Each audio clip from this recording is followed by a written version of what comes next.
সকালে তোমার মধ্যে কাছে যা দেখি একটু দেখি চলেন ভাই চল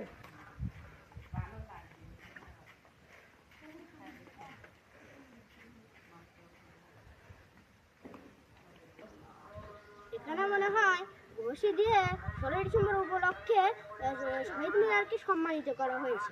আসলে কি এখানে সম্মানিত করা হয়েছে অন্য কিছু করা হয়েছে?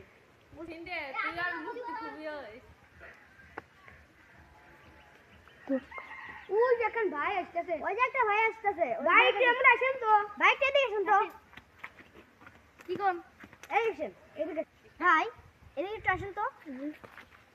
এখানে কি ঘষি শুকাতে দেওয়া হয়েছে নাকি ওই শহীদ মিনারকে ফুল দেওয়ার মতো একটা কি জানি বলে ওটাকে সম্মানিত করা হয়েছে? ভাই ভাই আপনারা যা ভাবছেন তা না, এখানে গোবর ভেঙে ভেঙে শুকাতে দেওয়া হয়েছে।